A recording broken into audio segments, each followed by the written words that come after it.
이 시간 함께 묵상하실 하나님의 말씀은 베드로후서 3장 3절로부터 5절의 말씀입니다. 먼저 이것을 알지니 말세에 조롱하는 자들이 와서 자기의 정욕을 따라 행하며 조롱하여 이르되 주께서 강림하신다는 약속이 어디 있느냐.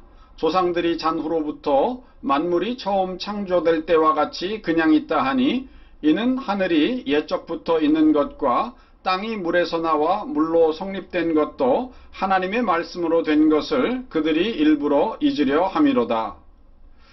때로 많은 사람들은 자기의 이성을 벗어나는 일들을 받아들이려 하지 않습니다.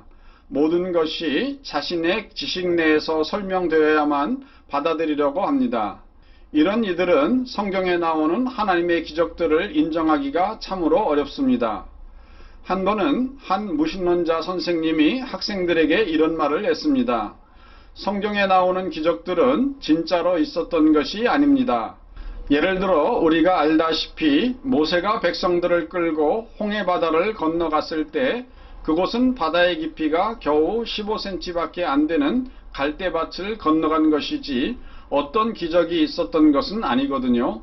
이런 선생님의 말씀이 끝나자 뒤에 앉은 학생이 기적을 인하여 하나님께 영광을 돌립니다. 이렇게 말하였습니다.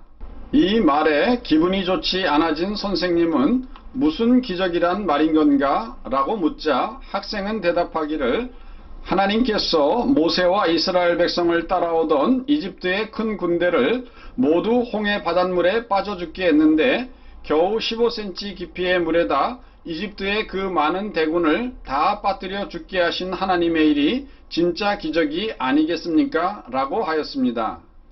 사실 저는 제가 신학교에 다닐 때 이와 똑같은 주장을 독일에서 자유주의 신학을 공부하고 돌아오신 교수님에게서 직접 들었습니다. 그분은 성경의 기적을 부인하면서 홍해의 기적도 이런 말로 부인하셨습니다.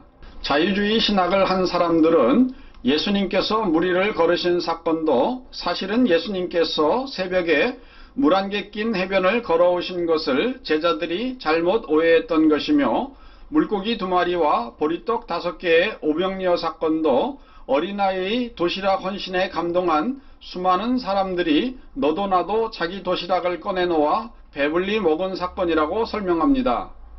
이런 사람들은 성경의 최대 기적인 예수님의 십자가 대속을 믿을 수가 없습니다. 그리고 믿지 못하면 구원도 일어날 수가 없습니다. 그래서 부활하신 예수님께서는 제자들에게 이렇게 말씀하셨습니다.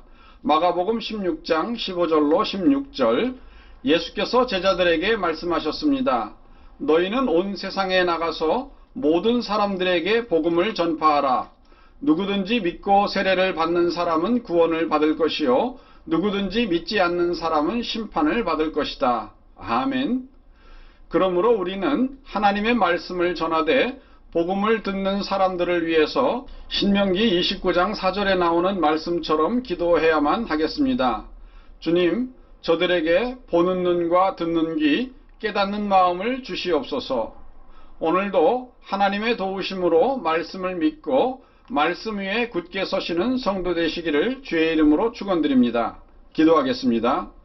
거룩하신 하나님 아버지, 저희를 도와 주시옵소서. 저희의 믿음 없음과 우리의 믿음이 연약함을 도와 주시옵소서.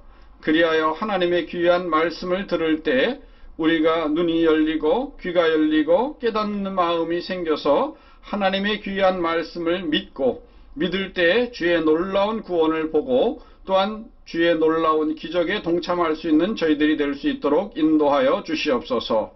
세상 사람들은 우리가 증거하는 복음 말씀을 마치 신화나 전설처럼 여깁니다. 그러나 하나님께서 저들에게도 은혜와 긍휼을 베풀어 주시사 우리 주 예수 그리스도의 천국 복음을 증거하고 부활의 말씀을 들을 때 저들에게도 귀한 믿음을 허락하여 주시사 우리가 전하는 말씀을 듣고 구원을 얻게 하여 주시옵소서. 오늘도 우리를 복음의 도구로 사용하여 주시기를 원하오며 우리 주 예수님의 이름으로 기도드리옵나이다. 아멘.